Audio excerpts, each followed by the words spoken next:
Ahora el asambleísta Diego García. Gracias, presidenta. Un saludo cordial a todos los compañeros y compañeras asambleístas. En función de las observaciones, me voy a permitir hacerlas a la Ley Orgánica de Defensoría del Pueblo. De manera general, la propuesta de Ley Orgánica de la Defensoría del Pueblo no compagina con las importantes competencias asignadas por la Constitución en el año 2008. Es así que una de las principales herramientas para fortalecer el funcionamiento de dicho organismo constituye la atribución regulada en el artículo 215, numeral 2 de la norma suprema, que le faculta a emitir medidas de cumplimiento obligatorio e inmediato en materia de protección de los derechos y solicitar juzgamiento y sanción ante la autoridad competente por sus incumplimientos. Hubiera sido importante que dicha atribución fuera desarrollada en el proyecto de ley en análisis, pues existen importantes aspectos que impiden que la Defensoría del Pueblo pueda ejercerla en la actualidad.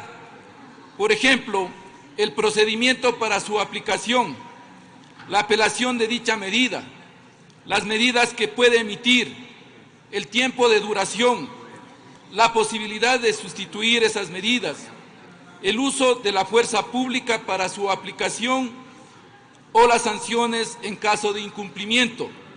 Todos estos aspectos deben estar incluidos en una norma de rango de ley, pues las mismas pueden implicar limitaciones a derechos constitucionales.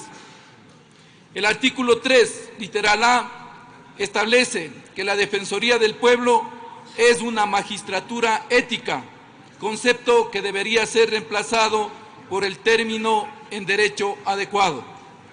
El artículo 7, literal D, del proyecto pretende organizar conjuntamente con la sociedad civil la conformación de los consejeros de defensoras y defensores de los derechos humanos y la naturaleza, cuya integración se haría con personas de la sociedad civil, que en la práctica cumplirían funciones que deberían ser ejercidas por la misma Defensoría del Pueblo. Además, dicho organismo parecería una forma de estatizar la participación ciudadana, pues impediría que otras organizaciones de la sociedad civil puedan denunciar vulneraciones a los derechos humanos y de la naturaleza o formular propuestas para su fomento, situación que atenta contra los artículos 96 y 100 de la Constitución, que consagran la organización de la sociedad civil para incidir en la esfera pública, sin que sea requisito que dichas organizaciones sean autorizadas para actuar por el Estado.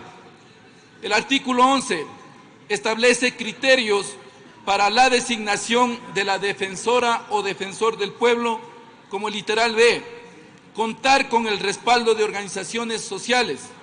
En la práctica, ¿cómo será contabilizado el respaldo de estas organizaciones sociales o de qué manera se cumplirá este criterio de análisis? Y en el literal D, contar con un plan programático. ¿Cómo se calificará o bajo qué parámetros será presentado este plan programático?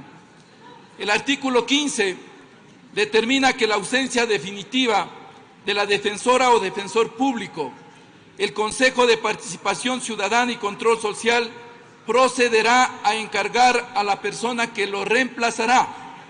El artículo 205 de la Constitución de la República establece que las máximas autoridades de la función de transparencia y control social serán seleccionados mediante un concurso público de oposición y méritos, con postulación, veeduría e impugnación ciudadana. Es decir, la Constitución no determina en ningún artículo la figura jurídica de encargo para la máxima autoridad de la Defensoría del Pueblo. Por ende, no existe armonía constitucional con la propuesta y nosotros, como legisladores, no podemos insertar la figura de encargo cuando la Constitución es clara y no existe ambigüedad al respecto. Además, la Ley Orgánica del Consejo de Participación Ciudadana y Control Social regula de manera específica los requisitos en estos procesos de selección, por lo que es redundante que existan dos normas con el procedimiento de selección del Defensor del Pueblo, teniendo en cuenta que ambos textos normativos son contradictorios. Por otro lado, en el proyecto incluyen requisitos para el Defensor del Pueblo que constituyen restricciones a los derechos de participación ciudadana, pues se limita la reelección del Defensor del Pueblo o se establecen inhabilidades que no están contemplados en la Constitución, como no haber pertenecido a un movimiento político, situación que haría dicha propuesta normativa inconstitucional. En la disposición general primera se establece una norma sobre la jerarquía del proyecto de ley que no corresponde con la jerarquía normativa establecida en el artículo 425 de la Constitución, la cual no habla de la especialidad como criterio. La disposición general segunda no es clara, establece la existencia de precedentes, pero según la Constitución le corresponde a la Corte Constitucional el establecer jurisprudencia vinculante. La disposición general décima permite que los recursos presupuestados no utilizados por la Defensoría en el ejercicio fiscal se puedan incorporar en el presupuesto del próximo ejercicio, para lo cual determina que este organismo tendrá una cuenta adscrita en el Banco Central.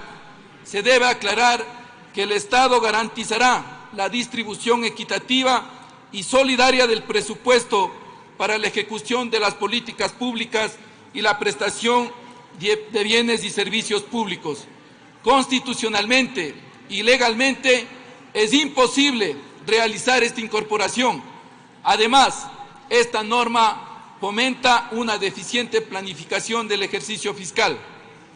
En las reformas que se realizan a otros cuerpos normativos, se limitan las competencias de la Defensoría del Pueblo frente a la protección y fomento de otros derechos como los del consumidor, personas con discapacidad o enfermos de VIH, pues se suprime o limita su participación en estos aspectos.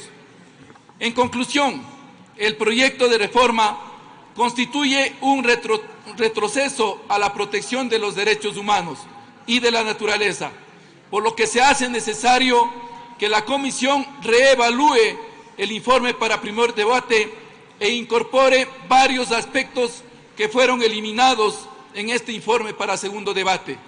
En vez de desarrollar las importantes atribuciones de este organismo, la tercera parte de los artículos son destinados a regular aspectos relativos a la designación del Defensor del Pueblo. Gracias, señora Presidenta.